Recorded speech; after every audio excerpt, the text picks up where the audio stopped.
Alright, it's time for a fish fry. This is a spin-off video from a camp out that I did with my good buddy Doug from the channel Pint Your Line Production.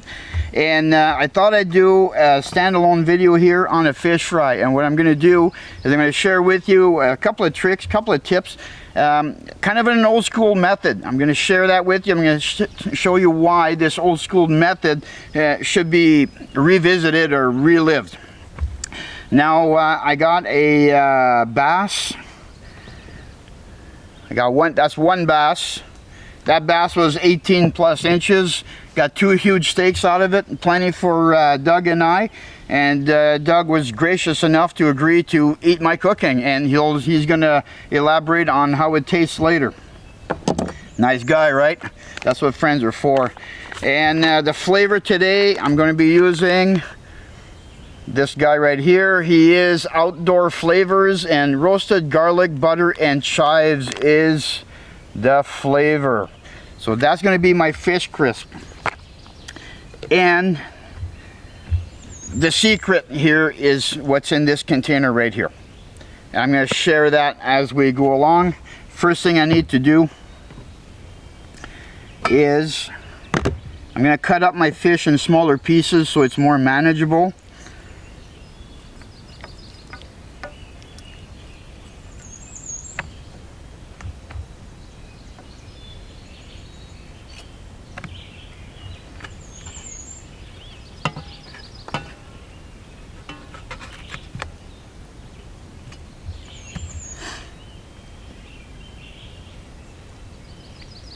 Just the nature of the fillet, the way the fish is built, really thick back but very thin on the belly. So what I'm going to do, I'm going to slice them right down the middle. Careful not to cut fingers, like that. Cut him in half as well, just so it's more manageable. And I'm going to purposely cook the thick pieces together and the thin pieces together, just for cooking time, right? Alright, so now I'm going to flour up my pan here. I'm just simply going to start by laying it out in the bottom. Put a nice layer down there. Coat my fish. Now you'll notice that the fish is not in a batter. This is just a dry mix. This is really the easiest way to do it when you're out in the backcountry. As you can see, I'm in the bush, and look in the background, I'm right in the thick of it. So if I was in my kitchen at home, I may want to use a different batter, something that would require maybe a beer, right? But that's not what we're doing here tonight. Just a quick, easy mix. Today I'm going to do it over a stove just because it's more controlled, because I want to, I'm doing more of a demonstration versus just showing you guys me eating fish in the backcountry. And this is to help anybody out there that wants to do a fish fry, is not quite sure how to go about it, or if you want to explore some new methods. Okay, I'm going to leave that aside. This is the frying pan that I'm using. This is my favorite. This is an oldie but a goodie. This is what I'm going to be cooking with. Now, what is it? We all have been there. If you've been out camping, whether you're car camping or canoeing like I am here with my buddy Doug, you got your gear is put together and all your food is put together, and you may have a container of cooking oil for your intended fish fry. The problem with that is a container like this with a screw top lid is packed away, and you got other stuff packed in with it, and as soon as there's pressure on this in any direction by the other stuff in your pack, that pressure causes this to leak, and now you have oil leaking all over the rest of your food or your gear or what have you. And if you use Tupperware, and I'm a user of Tupperware, it is very good. Tupperware will do the same thing. If you apply pressure, Tupperware is better than this stuff, but if you apply pressure to one side, you're going to have leakage. So how do you mitigate that? Well, then you can go out and you can buy your oil right off the shelf and just pack it, and that will not leak. However, once you break that original seal, when that bottle gets squished by other stuff, it's gonna leak. Here's the alternative. This doesn't leak. That's because what I'm going to be using here is shortening. Those of you who do baking, you know all about shortening. And shortening, this is a vegetable shortening, and that's what I'll be using. And this is a great option to pack out because it just will not leak. It's a solid. Now, we're going to talk more about this shortening as we go along, but let's get this stove fired up. I'm going to put some in the pan. We're going to get started.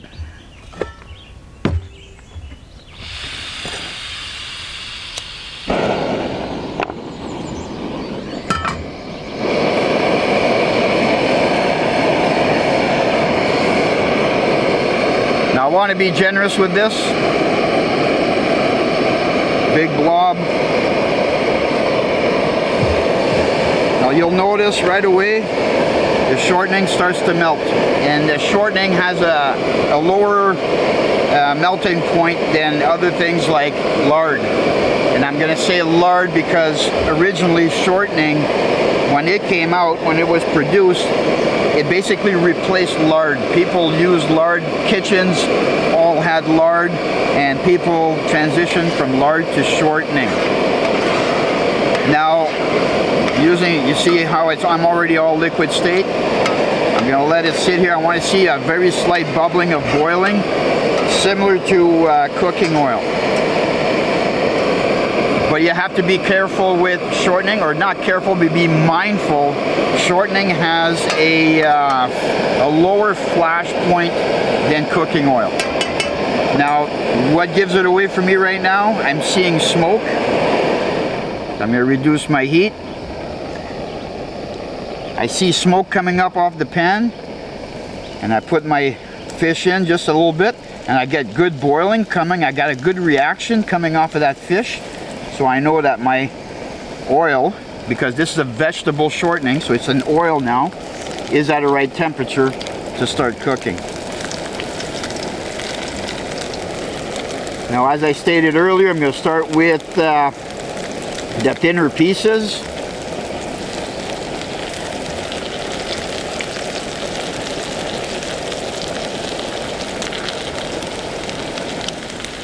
I'm actually going to lower my heat a little bit more because I have a perfect boil going on here.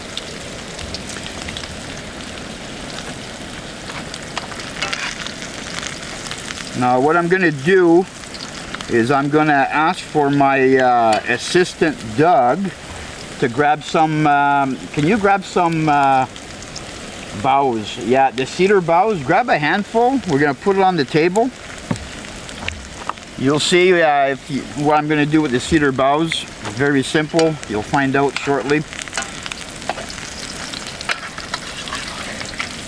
Okay, I think I'm ready for a flip. Well, maybe not golden enough.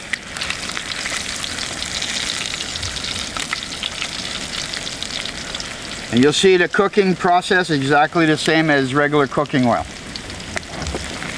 Alright, there we go. That's the color I'm looking for, that nice golden brown. Now we're going to do the flip.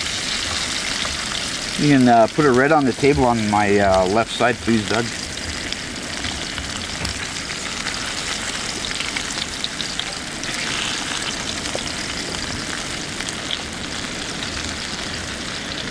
The cedar boughs, this is something I've been doing for many years.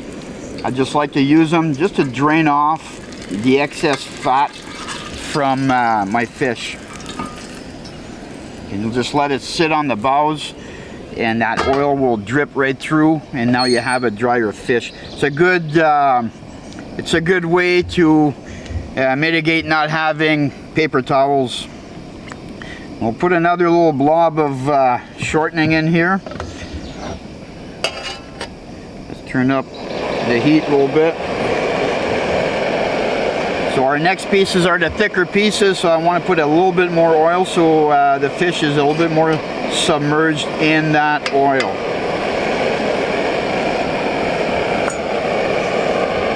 Okay, let's give it a test here. Yeah, she's hot enough. Drop that right in there.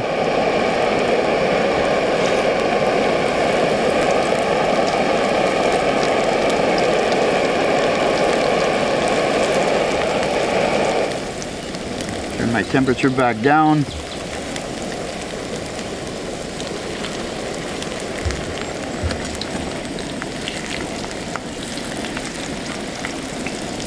Now you can see that I'm being a little bit generous with my shortening, and that's the way you should have it. You shouldn't be cheaping out on your oil or the shortening today. You should have a fair amount. Don't just put a little drop, and you're not cooking an egg, you're deep frying fish. So you want that volume of oil in there.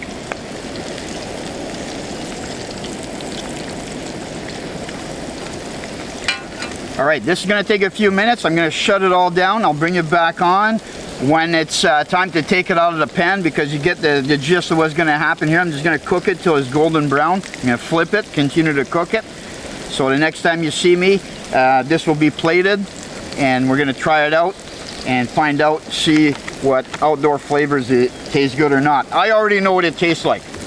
Doug doesn't, and I'm going to get his opinion, and so just stay tuned for that.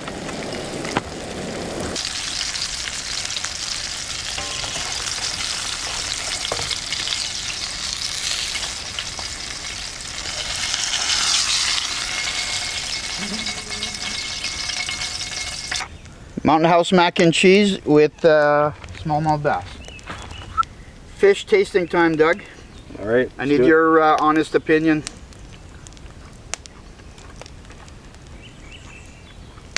Now I know the fish is good, but what we want is flavor. The batter, the flavor of the batter. Really tasty. It's light, so it's not overpowering. Yeah, overpowering, overbearing. Okay. On the fish, so you still get the nice taste of the fish. And yeah, light, tasty, perfect. Perfect. Like you call it perfect? I call it perfect. Okay. I already know what it tastes like. Obviously, I'm not big on it. Me personally, I think it's lacking flavor. It's good. I wish it was stronger in the flavor department. No, I can see your point, because like I said, that light taste. It's light. It's very mild in flavor. Right? Yeah. So if you like that mild in flavor, then perfect. Me personally, I would have liked it to be more strong, more powerful on the flavor. Flavorful. Yeah. It don't get me wrong, it's still good though. Oh, absolutely. But if you like the taste of fish, it allows you to taste more fish. Yeah. Everyone, there's a card on the screen. If you want to see a backcountry fish fry, you want to learn how to do it, I share my best tips, my best tricks, stuff you haven't seen anywhere else. Click on the screen. There's a card right there right now. It'll take you to a backcountry fish fry that I show you in detail. Go check it out if you want to know more tips, tricks, and secrets. I'll catch you on the next one.